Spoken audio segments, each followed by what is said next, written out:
The single best thing you can do for your sleep, your energy, your mood, your wakefulness, your metabolism is to get natural light in your eyes early in the day. The quality studies on humans that have looked at this say try and get as much natural light as you can in the morning hours, whenever it is that is for you, especially the first 3 hours after waking. Do you ever feel stuck without any way forward? In this video, we'll discuss the ultimate morning routine according to well-renowned neuroscientist Andrew Huberman. Can this routine kickstart your day? We've all heard about the powerful combo of mindfulness practices and movement. It's like a double dose of goodness for our well-being and motivation. Not only does it gently ease us out of sleepy mode, but it also sets the stage for a productive and positive day ahead. Andrew Huberman has been generous enough to share his morning routine with the world. He has 10 excellent steps to kickstart his day and boost his physical and mental well-being. So let's explore these steps to supercharge your mornings to make a real difference to your day. Number 1. First, waking up early. Getting up bright and early around 5 or 6 a.m. can work wonders for your energy levels and focus throughout the day. Early mornings also have a little benefit. They help regulate your body's internal clock, known as circadian rhythms. And you know what that means. Better sleep quality for you. So set that alarm and embrace the magic of those early morning hours. Number 2. Next, we have a cold plunge. Taking the plunge into cold exposure is like giving your body a wake-up call and unlocking many health benefits. Starting your day with a refreshing cold shower or dipping into a cold pool or tub is not just refreshing, it's good for you. Cold exposure helps improve circulation, reduce inflammation, rev up your metabolism, and even toughen you against cold weather. If you're new to the cold game, no worries. Start with a quick 15-second cold shower and gradually increase the time by adding 10 seconds each morning. Before you know it, you'll be an icy warrior. Remember, you can always turn up the temperature once you've had your refreshing icy minutes. So embrace the cold and let the benefits flow. Number 3. Moving on, we have hydration. Every cell in your body uses water to function. If it can't get that water, that cell is going to start shrinking. It's not going to work as well. And this includes your brain cells. Hydrating with 2 glasses of water and an electrolyte sachet sounds like a solid move, but it's completely okay if the taste isn't your thing. Sometimes those electrolytes can pack a lot. Well, electrolytes are commonly used to rehydrate after a workout or illness, and during endurance training, you can also get your fill from a balanced and nutritious diet. So there's no need to force down that sachet first thing in the morning. Just stick to some water. Number 4. Then sun exposure. It's interesting what Huberman says about sunlight in your eyes triggering all sorts of good stuff in your body. Apparently, it sets off many neurobiological and hormonal reactions that can reduce stress, balance cortisol, and do many other cool things. You can even glance at your phone or read a book. Just make sure not to hide your eyes from the sunlight with a hat or hoodie. Let that sunshine in. According to Huberman, this sun exposure has some excellent benefits for your sleep, energy, mood, wakefulness, and metabolism. The use of light for optimizing skin health, appearance, and longevity, for wound healing, for optimizing hormone balance, and for regulating sleep, alertness, mood, and even for offsetting dementia. So it's worth giving it a go. Number 5. Next, you have to center yourself. That's another exciting morning habit from Huberman. It may initially seem confusing, but it's all about expanding our perspective and contemplating our place in the universe. So, according to Huberman, he focuses his attention on an object about a foot or 2 away.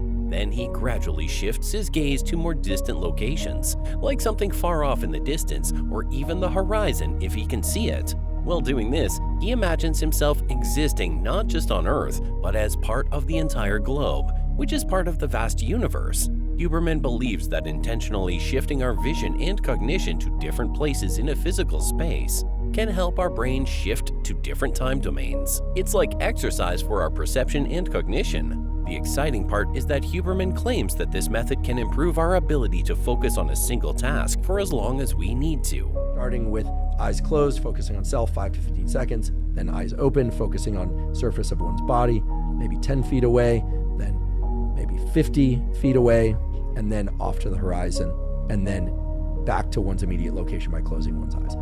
Where you are deliberately shifting your visual attention between different locations close to you and far away. And you're doing that as a perceptual practice. You're essentially training your brain to shift visual focus and the way in which you process in the time domain. Intermittent fasting is another thing Andrew does to make his mornings. So Huberman often skips breakfast altogether and practices intermittent fasting until noon. But he still gets some nutrients daily with a glass of AG1's green powder. It's packed with vitamins and minerals, not calories. Intermittent fasting has been linked to weight loss, which is a plus. But what's even more exciting is that it has a powerful and positive impact on various health parameters. It can help decrease blood pressure, lower oxidative stress, and reduce inflammation. No wonder many longevity experts are on board with it in some way.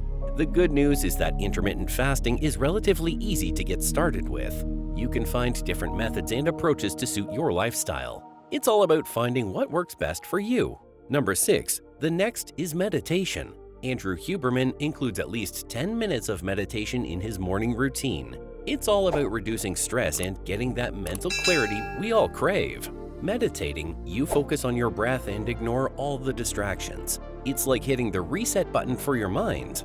And you know what's cool? It actually helps regulate your autonomic nervous system, which is responsible for all those automatic functions in your body. So it's not just about relaxation, but improving your overall well-being. Number 7. Another part of his routine is to delay caffeine. Now, this one may be a bit harder for some of those coffee lovers out there.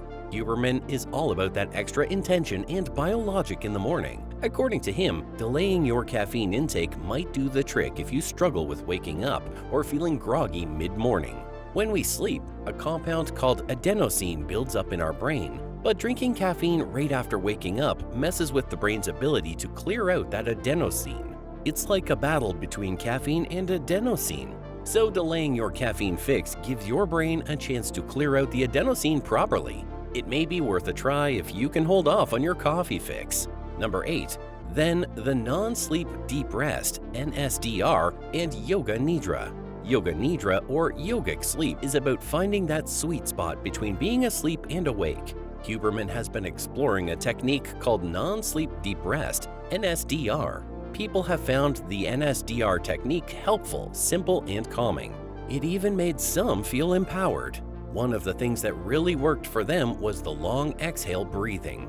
It slowed their heart rate and helped them relax. Number 9. Finding your temperature minimum is another of Huberman's morning routines. Temperature minimum is the time in your day when your body temperature hits its lowest point.